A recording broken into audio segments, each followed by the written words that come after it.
Good morning, everyone. Thank you for joining us at our next Business Success webinar. Today we have a special presentation by our friend Robin Paggy. She's a training and development specialist with WorkLogic HR, and she also partners with our great friends at Venture. So if you have any HR needs or any HR questions, make sure to contact Robin. We'll be sharing her contact information in our post-event email this afternoon, along with the recording of this session. So if you happen to miss any portion of it, you could go ahead and excuse me, request that and have it on demand. If you have any questions, please include them in the chat. We'll be answering questions towards the end, or if you have any direct questions that you want to ask Robin, you could also raise your hand and I'll go ahead and unmute you so you could ask her directly. Other than that, we hope you enjoyed this presentation. And Robin, thank you so much again for coming back to the chamber and providing this wonderful presentation for us. Thank you very much. Happy to be here. I'm in Bakersfield, California. Oh, Robin, your audio's, your mic's not working. How about now? It's not working now? No. Oh shoot. I don't know what to do.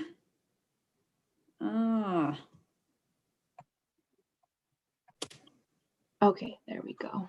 Are we okay now? Yes. Yeah, oh, great, wonderful. Because I wasn't gonna know what to do if I couldn't fix it that way. Good morning, everyone. It's lovely to be back with you again. I think I was with you in September, and I'm so glad that it is now where we are instead of back in September. So one of the things that's happening is that a lot of people in California, where I am, are starting to go back to work because we just had some restrictions lifted. However, there's a lot of people that have decided that they're going to continue to have people work remotely.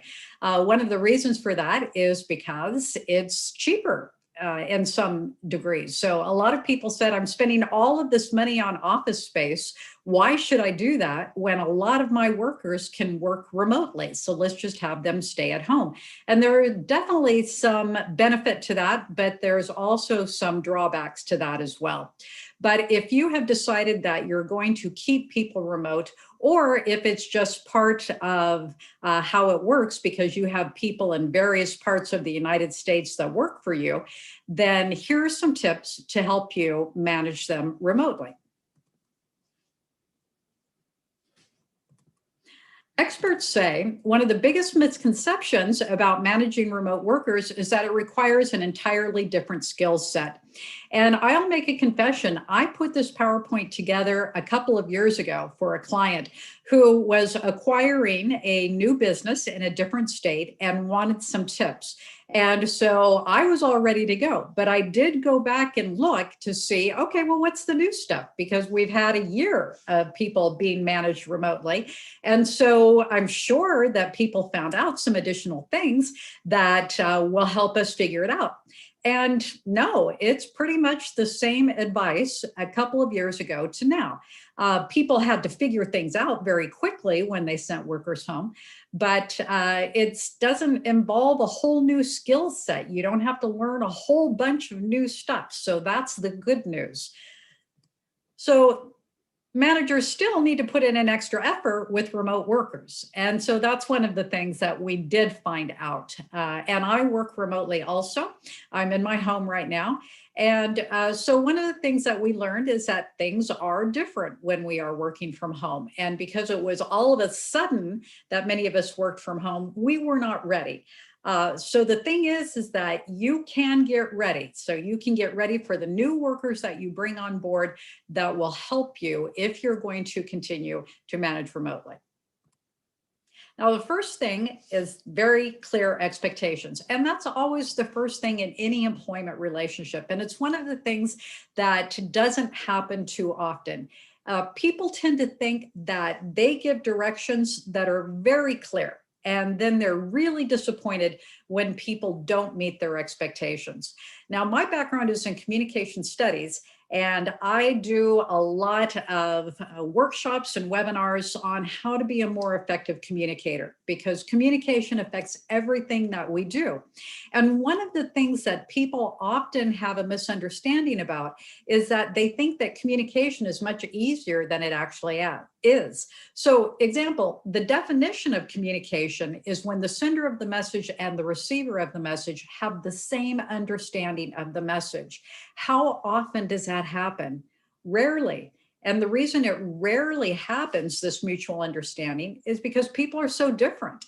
And so that's one of the things that I talk about a lot in my training, is that people are different not only because we come from different parts of the United States, different parts of the world, generations have a difference. And that's one of the things, is that I have a book that's just been published that talks about how to manage Generation Z, which is the newest generation in the workforce, because their experiences are a lot different than experiences that's we have when we're in our 50s and 60s. And so personality styles make us hear things differently. Gender plays a role, culture plays a role. So everything we are impacts our communication and how we perceive the world and what others say to us. So it takes a long time to set very clear expectations when you're talking to people face to face. When you're managing them remotely, it becomes extra critical. So here are some tips that you might use in order to set very clear expectations. Having monthly, quarterly, and yearly performance goals. Now, it's one of the things is that we tend to have a different idea of the concept of time. And when we say things like, get this done as soon as you can, it means one thing to some people and another thing to some other people. And so that's one of the reasons that SMART goals is a really good technique to use. SMART is an acronym for specific, measurable, attainable, relevant, and time-based. And when you have all of those things in place, it helps to clarify your expectations. So for example, a SMART goal that I set for myself before the pandemic was to generate $10,000 in revenue every month. Is that specific? Yes. Is it measurable? Yes. Is it attainable? Before the pandemic, it was. Right now, it's not attainable. And so that's why we have to adjust our goals sometimes. Is it relevant to what the organization is trying to achieve? Yes, because I need to generate revenue in order to keep the lights on and get paid. And is it time-based? Yeah, it was a monthly goal. So a SMART goal doesn't have to be really extravagant. It can just be one sentence, but it really helps to clarify goals. Now, one of the reasons for having monthly goals is that if you have goals for a year from now, for some people, that's just way too long and they lose track of it. So imagine if a year from now or a year ago, people would have told us, okay, this time next year, we're still going to be kind of in a lockdown. And so you got to do what you need to do for the next year. It would have been miserable. It would have been more anarchy and chaos than we already have. A whole year we're going to be doing this? I can't do that. I can't wrap my head around it. Well, that's the same thing for some people with just performance goals. A year from now, when you evaluate me, this is what we're going to talk about. It's too far away. I need something right in front of me. And so there are some people who just need that goal right in front of them to keep them motivated and moving forward. And so that's why monthly goals, quarterly goals, and your yearly performance goals are a great way to set expectations and get the results that you need from people. Clear lines of accountability. Now, this is one of the things that messes people up to a certain degree, especially with all sorts of changes that take place. And the larger your organization, the more likely that this is going to be a problem. Who reports to who? Who gets to tell who what to do?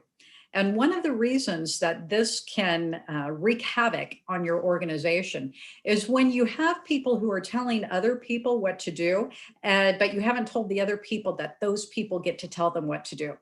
So I've seen this make things a mess, make relationships a mess tremendously. And so who reports to who gets to tell who what to do, who gets to check in on who, all of those things are really critical.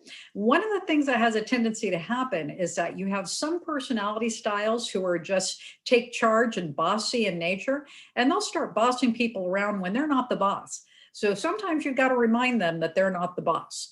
So make sure those lines are very clear and people understand those relationships. Ground rules for how interactions will take place.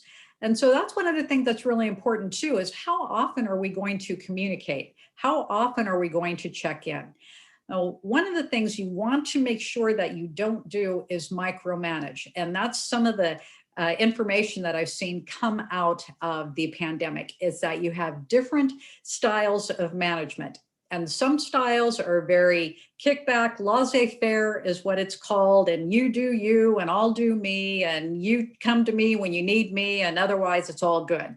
And that is a style of management that many of us who are in our 50s or 60s had when we were growing up. No news is good news. If your manager is not talking to you, it means everything's okay.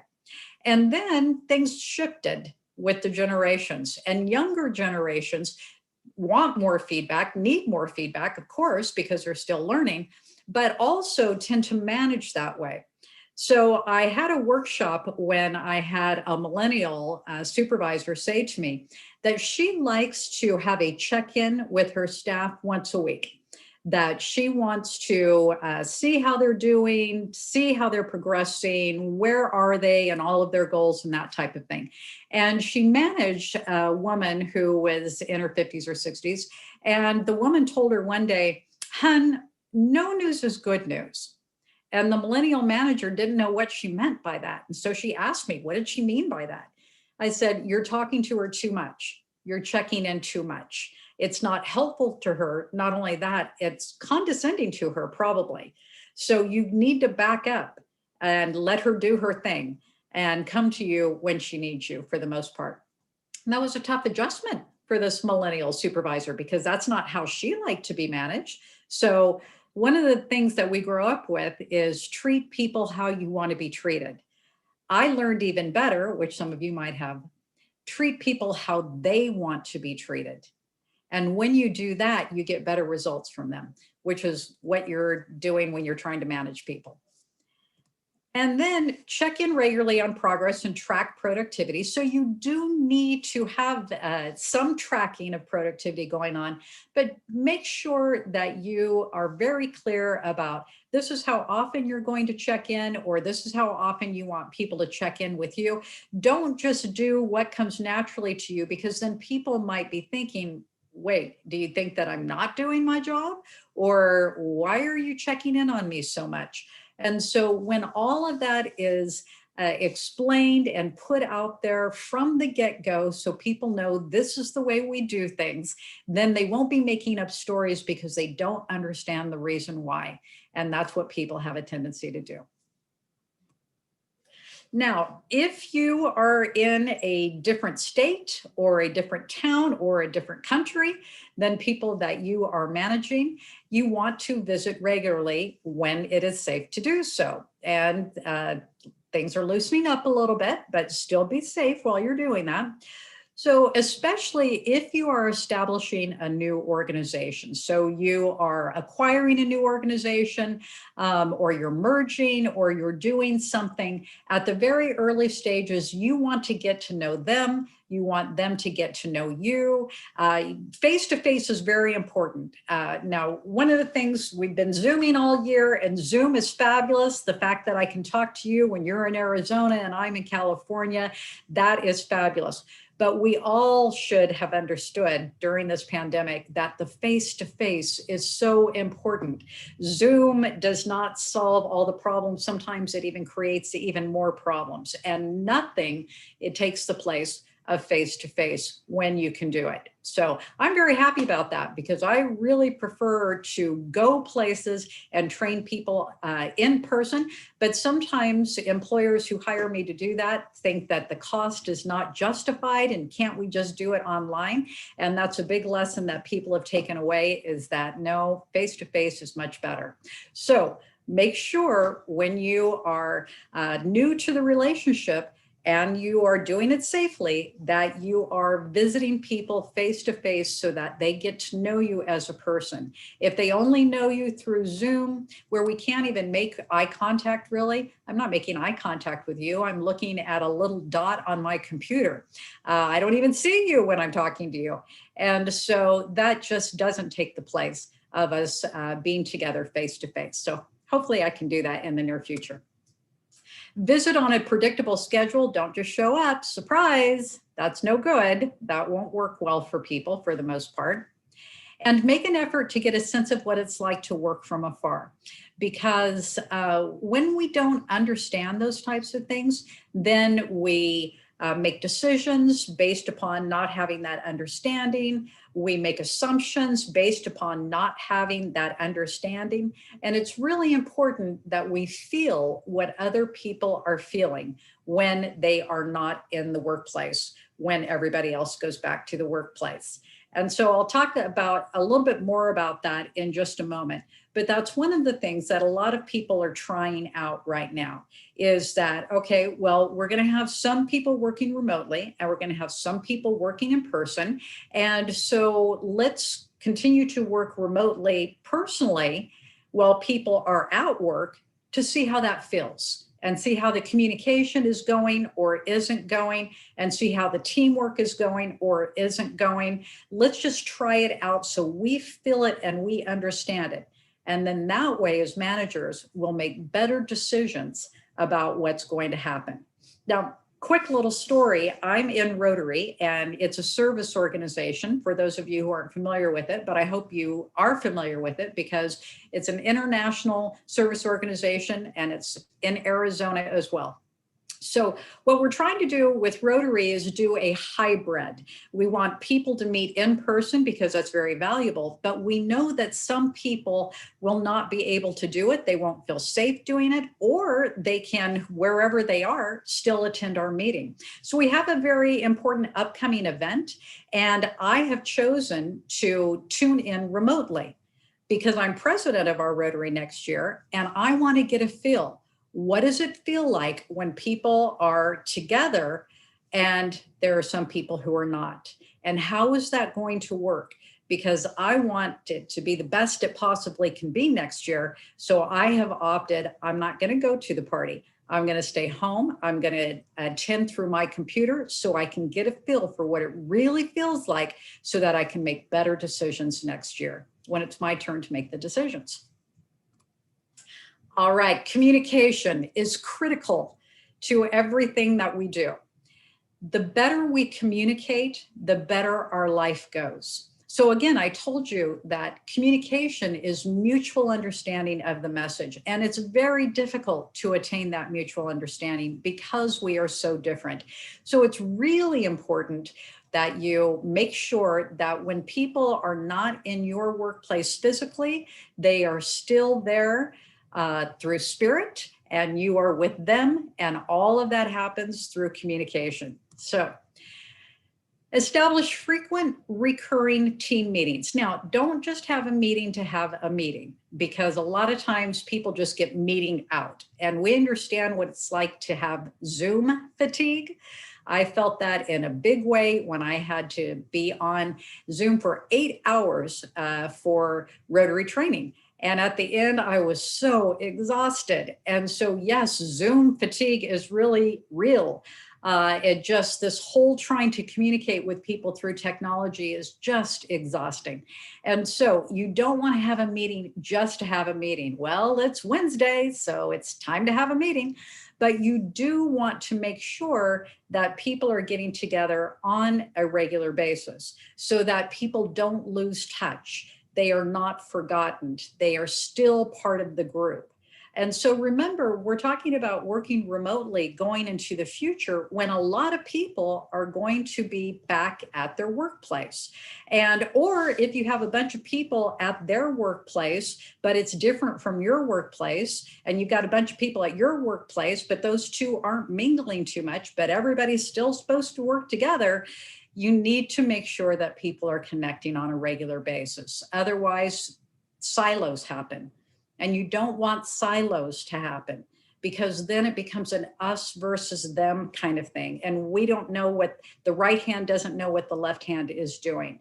And that's really easy to happen when we have distance between us. And so that's why it's important to keep that connection, especially when people do go back to their workplace. Schedule one-on-ones. And so I say here 1 hour every week, having just told you the story about the woman who said no news is good news. But be sure to ask people how much they need to interact from you, how much they need to be connected to you, how much they need you to be talking to them. And then schedule it according to preferences. Now, if you have somebody who says, well, I don't ever need to talk to you, well, that's not going to work. But maybe we don't do an hour every week. Maybe we do 15 minutes every week, or we do half an hour every other week, or something like that. But make sure that you are connecting with people one-on-one.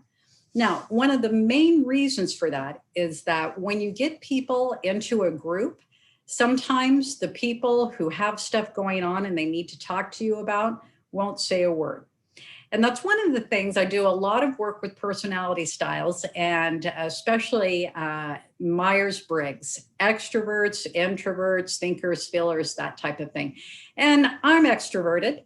Extroverts tend to talk a lot, and they say what's on their mind, and sometimes they can't prevent themselves from saying what's on their mind. They get themselves in trouble for saying what's on their mind. But as an extrovert, I would be baffled when we'd be in a team meeting and somebody had been griping at me about something, and then it's okay, we're in the team meeting, now say it, and then they wouldn't say a word. And so I learned that some people are just really uncomfortable speaking out in front of a group of people. And so that's why it's important to check in with people one-on-one. Now, my husband is a business owner in Bakersfield, and he has about 50 employees that work for him. And that's one of the things that he found out through this pandemic, is that team meetings are great, but you've got to check in with people one-on-one. And when he did, he found out that people were really suffering, and they wouldn't say anything in the group meeting. But when he would reach out to them and ask them specific questions, how are you doing? Is everything okay? Do you need anything from me? When he reached out to them and they had that alone time with him, they would tell him things that they were hurting, that this was hurting their mental health, and that they miss people, and so couldn't they do something, etc. And so that's why those one-on-ones are so important, because of those people who will only tell you what's really going on when they have you alone. Oh, and by the way, when you schedule things with people, please don't cancel on them unless it's a dire emergency. Don't consider with your staff to be things that you might cancel if something better comes up. Please don't do that, because what you tell them when you cancel is that they're just not that important. Something is more important than they are. And when you are meeting with them, please direct all your attention on them. Don't be checking your emails or your text or trying to chat with somebody else or those types of things. That's one of the things that's really critical, is that if you have a limited amount of time with somebody, 15 minutes a week when you're interacting, and you're distracted by all sorts of things going on, first of all, you're not going to be able to gather all the information you need from them or really hear them. And second of all, you're sending a message to them that everything is more important than they are. Nothing is more important at that time than that person. Now, encouraging the use of instant messaging and other online collaboration tools and apps, and you are probably very familiar with all of those types of things right now. When I created this presentation a couple of years ago, all of that stuff was still new, and I was introducing people to the technology. So you're probably very familiar with it. But one of the things that has happened to a certain degree is that there's so many things going on for people to be able to get in touch with each other that it's overload. And so we've got the email going on, but we've got instant messaging going on. We've got Teams going on, all of this stuff going on. And then it's tough for people to focus. So that's one of the things about multitasking that is important to understand. A lot of people think that multitasking is the end all be all, and I need to hire people who can multitask. There is enough research that has demonstrated that multitasking is one of the reasons we're so exhausted. So what happens is that when we are focusing on something and then we are distracted by something, and then we go back to what we were focusing on, that glucose is released in our brain.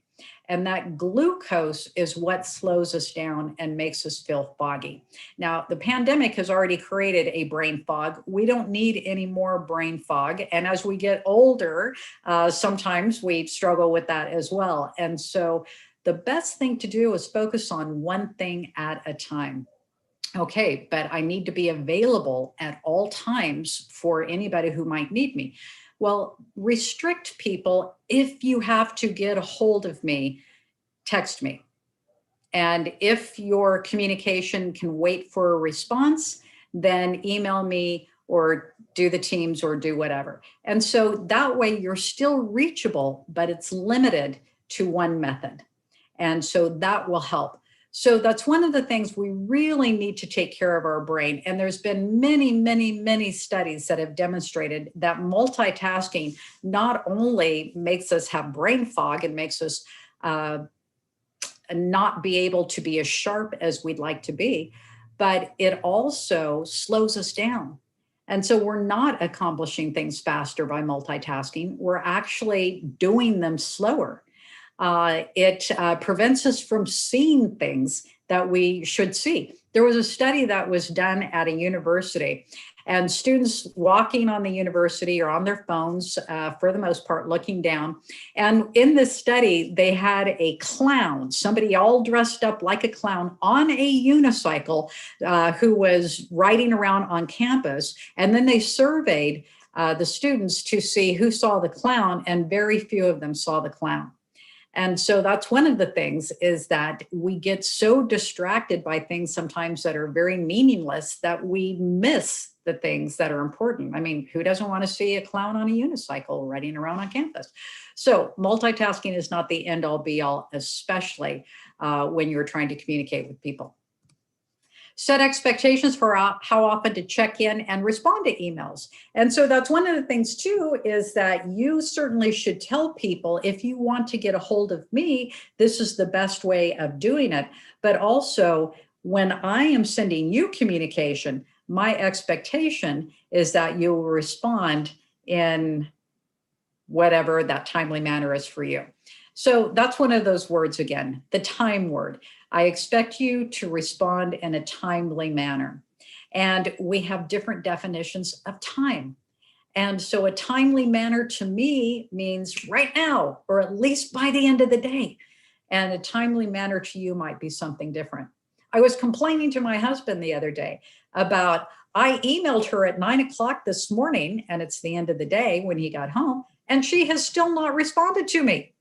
And I'm upset about this. And so that's one of the reasons that if you expect somebody to respond by the end of the day, you need to tell them that, because otherwise they will respond in whatever feels like a timely manner to them. And use video technology and have a chat room open constantly. All right, well, a chat room open constantly kind of contradicts what I just told you. But again, these are just general ideas. And what you really need to do is take these general ideas and make them work for you.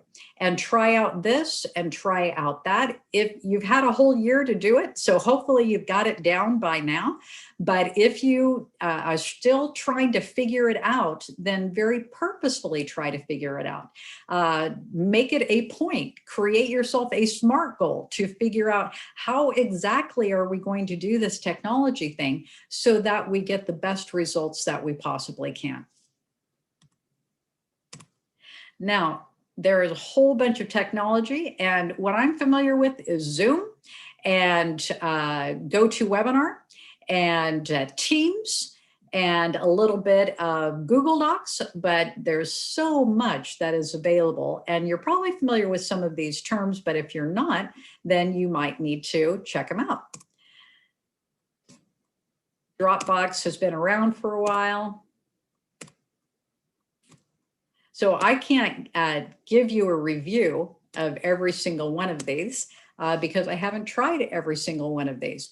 But just know that if you are using some technology and it's not getting the best results, there's so much stuff out there, especially now, because of all of the things that have been created throughout the pandemic in order to help people get work done. Now, one of the things, again, when you have remote workers, especially when you have people who are in a building working together, and then you've got those folks out there who are kind of on their own, is to make sure that they feel like they're part of the team.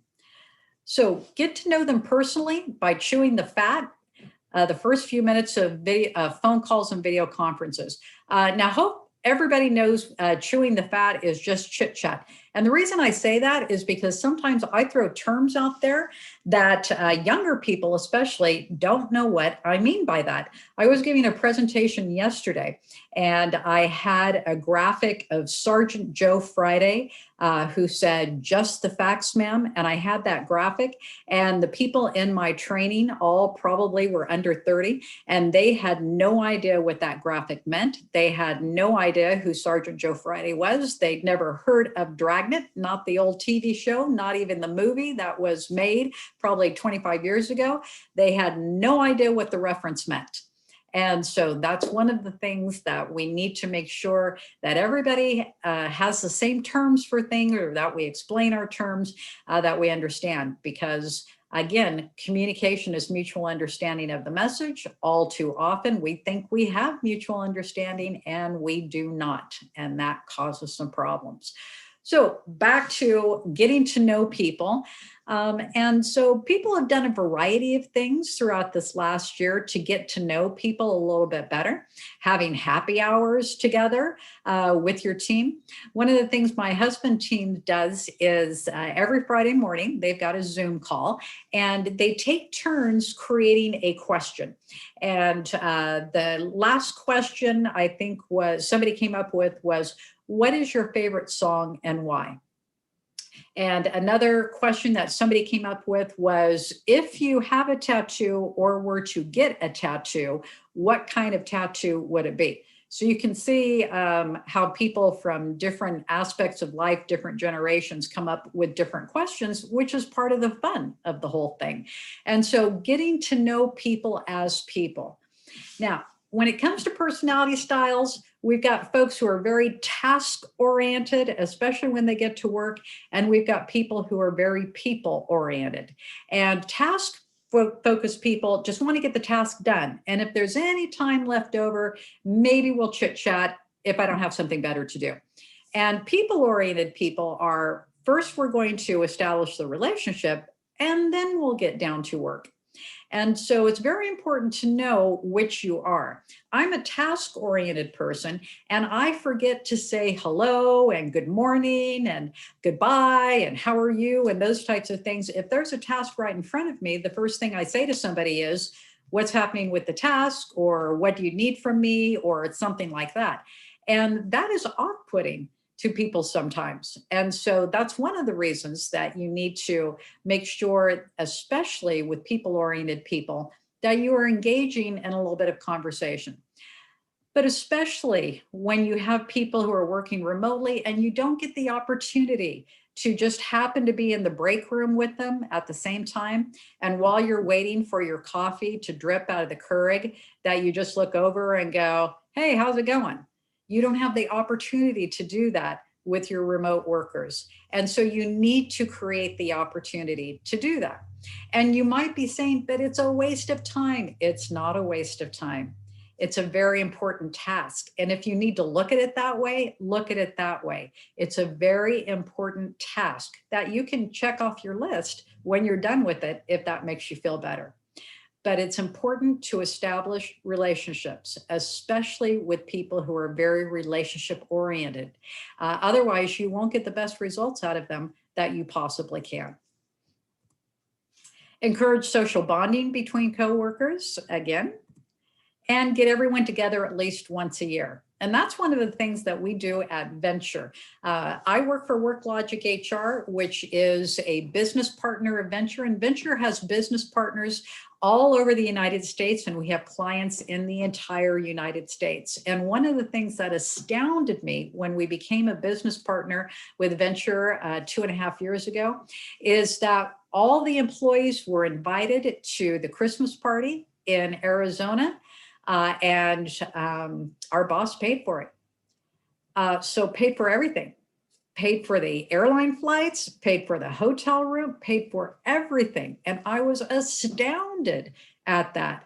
And the amount of money it took to bring everybody together for an annual party. And then I understood how important this is. How important it is to get everybody together at least once a year. Does it cost a lot of money? Yes. Is it worth it? Yes. Why? Because we're better connected, because we interact face to face and we get to know each other. Well, don't we just hang out with the people that we know and work with? No, because on purpose, people are assigned to certain tables for dinner so that they are sitting with people that they do not know, and then are given conversation topics for people who are just going to sit there and not say anything. No, here's a topic for this table, and so converse about this topic. And so making people interact with people. And for some people, that is really tough to do, but it's an important thing to do to make people feel like they're part of the team and that we're all in this together.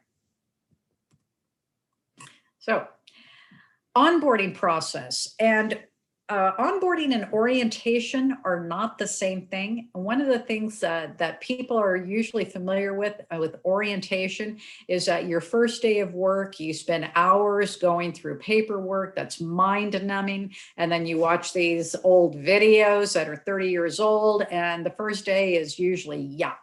Well, onboarding is the idea that you need to make people feel connected to the workplace on their very first day, because if you don't, chances are they will bounce right out of that workplace. And so that's one of the things that I've experienced myself. When I went into a new workplace and I just wasn't feeling like this is it for me, I quit. Now, fortunately, I had the circumstances to do that. I was living with my parents, or I've got a husband who supports me. But if it just didn't feel right, I quit. Well, guess what? I'm not alone. And so a lot of people might say, well, lucky for you, you could do something like that. No, I represent a big portion of the population. According to the Society for Human Resource Management, 50% of hourly workers quit their jobs within the first 6 months. That's astounding. Now, of course, that was before unemployment was so high, but that's one of the things that possibly you've been complaining about or were complaining about before the pandemic, is that I hire people, I get them trained, and then boom, they're gone. And so onboarding tries to help resolve that issue. And onboarding is a process that you bring people on and you make them feel part of the team. Well, how do you do that? Well, a variety of ways. So I'll just give you a couple of tips. But one thing that I do want to tell you, I've been recording webinars for Venture every week since September, and they are free webinars, and they're free when people experience them live, and they're also free when they go to the Venture website and click on webinars, and you can watch whatever webinar you want. And so I have a whole hour on the onboarding process and what you can do. So I strongly encourage you to go to the Venture website, look at the tab that says resources under webinars, brings it up and says the webinars that we have going on in the future and the ones that we've done on the past. So if you'd like more information about onboarding, that's a good place, but I'll just give you a brief story because that's how I give my examples to show you what it's like.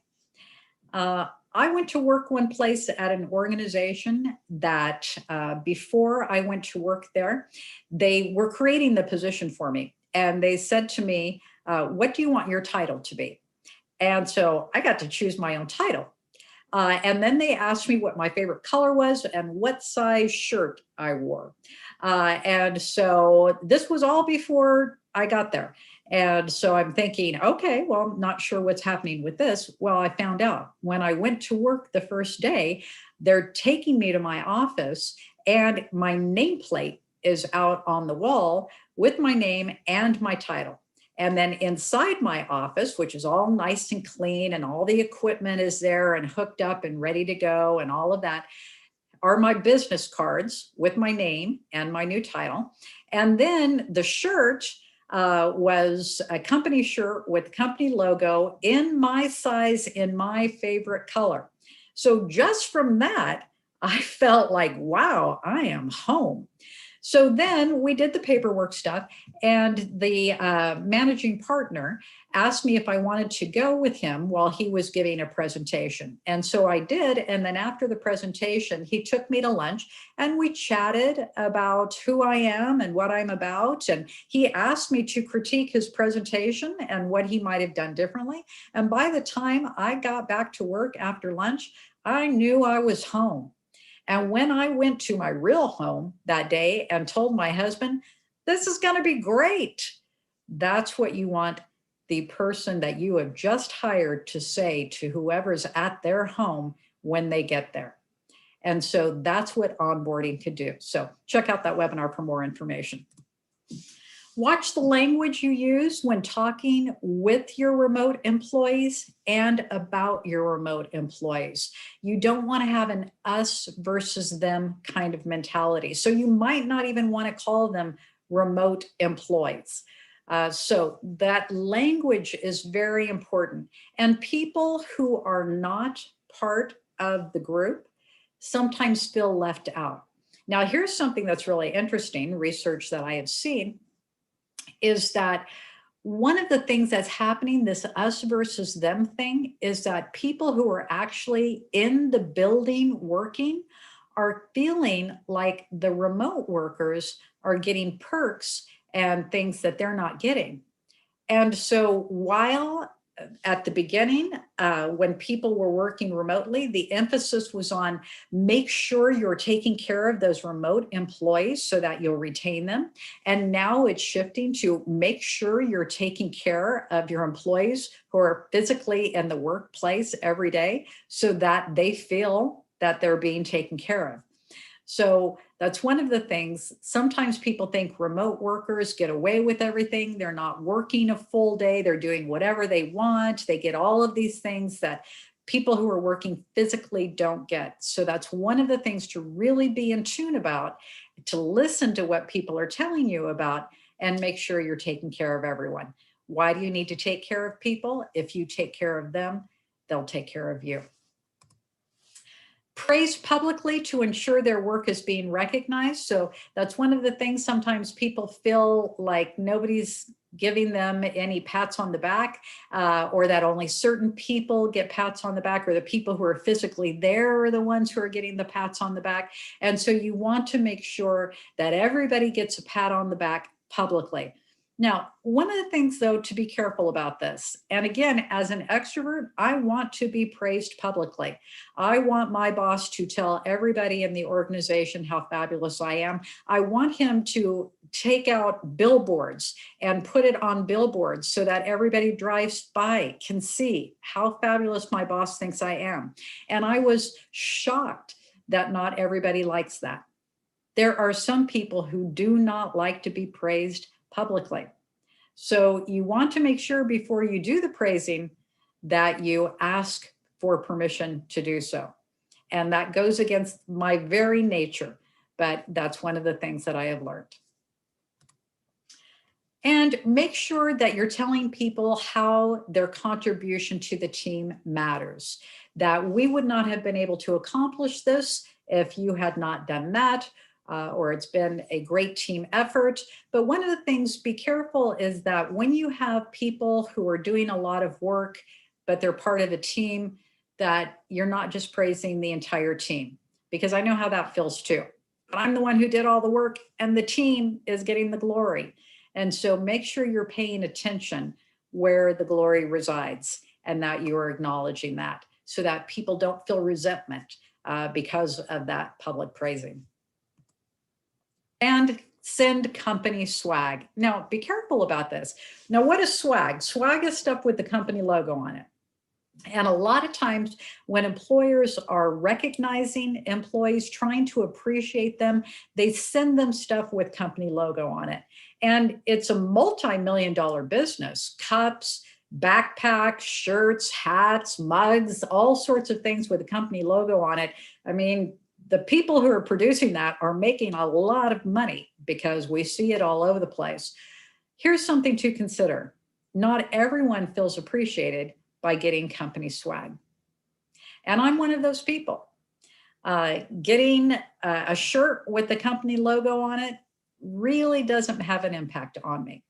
And so sending company swag is important to make them feel like they're part of the team. But if you want to appreciate people, don't just necessarily send them something that has the company logo on it. It might just go in the Goodwill box. You never know. Keeping them committed. Again, maintain non-work related communications so that you let people know that you value them as a person. Share the future vision of the company. And that's one of the things that always needs to happen, is that the people at the top need to have a vision for the company. Where are we going? And needs to share that vision so that everybody will get on board with it. Well, of course, things change. We know that. And so it's really critical that you're letting people know this is what's going on. This is what's going to happen in the future. Well, we don't know what's going to happen in the future. Well, we know what's going to happen from now until next week. And so keep people informed about what's happening and where the company is going. I mean, one of the things that immediately happens with people when pandemics and things like this happen is, what's going to happen to me? Am I going to lose my job? Is my job going to change? Are we going out of business? What's going to happen? And again, if you don't tell people what's going on, they'll make up stories about it. And the stories are usually way worse than what's really happening. So make sure that you're keeping people informed about where we're going and how the company's doing and how they'll fit in. Give everyone involved, or get everyone involved in important events and projects. So make sure people feel connected because they are doing things that are important to our organization. They're not just out there doing their own thing, and we don't know what they're doing, and who knows. All right, make sure that they are connected with the important things that are going on with the organization. And here's one of the things for some of us: during birthdays and special occasions, sending gifts with meaning. So what would be a gift that has meaning for me upon my birthday or anniversary? Clothing, gift certificates to clothing. And I tell you, I had a manager who knew that once upon a time. So he knew that I spent a lot of money on clothing. It was kind of obvious. And he wanted to appreciate me. And so he asked one of my female coworkers where I bought my clothes. And then no doubt he sent his wife to the clothing store to buy the gift certificate that he handed me. And so even though other people probably did the work, it impressed me so much that he took the time to find out what I would really appreciate and then gave it to me. Doesn't get better than that. So some of us love our birthdays being celebrated in public. And so no surprise here, I do. I like to work on my birthdays. So as many people as possible will recognize me. I like to have my office decorated. I want to have a card. I want to have a cake. I want all of that. Some people don't. And so again, make sure you ask people before you do those things. So hopefully through all of that, you've got some ideas of what you might be able to do to manage people better, especially when they are working remotely. And so I saw some hands go up a little while ago, or the chat box going on. And so if somebody will let me know what those questions are, or I will just check them out myself. Oh, let's see. All right. So that was just inviting you to ask questions. And so if you have questions, please let us know. Be happy to answer them. Thank you so much, Robin. While we wait for questions here, as a reminder, please include them in the chat. Or if you want to ask Robin directly, please raise your hand and I'll go ahead and unmute you if you'd like. So we'll give it a couple moments there. So as we wait, Robin, do you have any last minute remarks or any closing remarks or any sort of tips for everyone who's attending this session? Well, I would like to give a shameless or another shameless plug for my book. It is available on Amazon April 6th, so the big date is coming up. It is called Managing Generation Z. And the last time I was with you, I think I talked about generations to a certain extent. And Generation Z are those folks that are born after 1995. So the oldest ones are 24.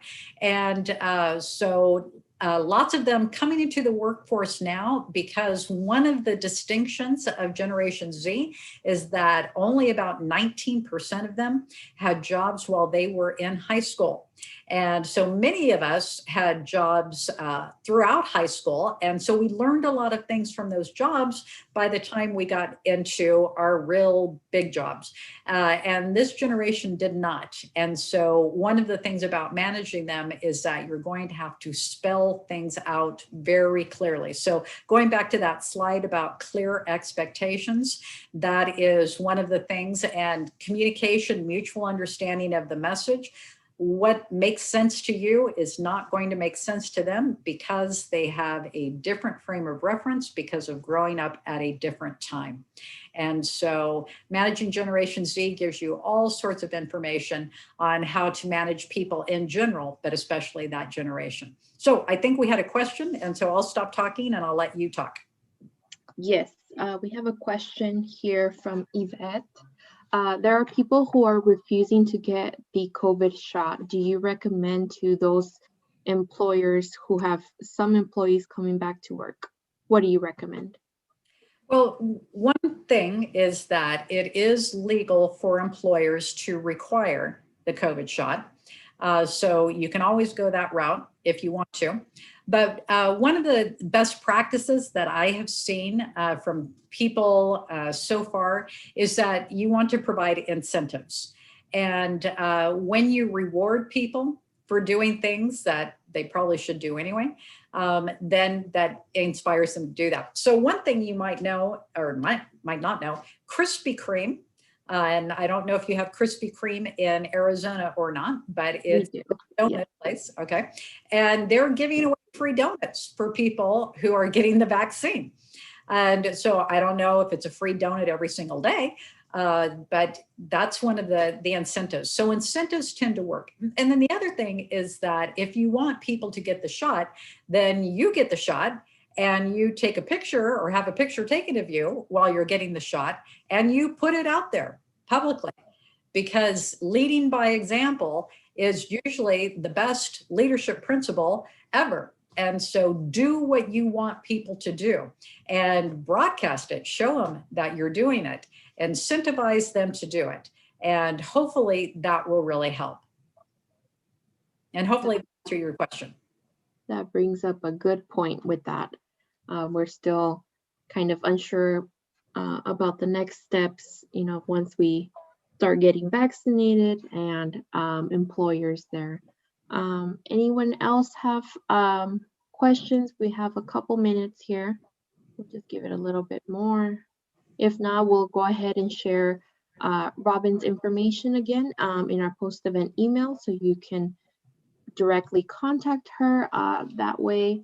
And we'll also share the slides as well. So be on the lookout for that. I don't see anything else, so we'll go ahead and stop here. Again, thank you so much, Robin. This was a really great and timely presentation, and we hope to bring you back along with the Venture team for a presentation in the next coming weeks or so. Awesome. And hope to see you in person before too much longer. Thank you very much for the opportunity. And I wish everybody much success in the upcoming weeks and months. Thank you. Have a good day.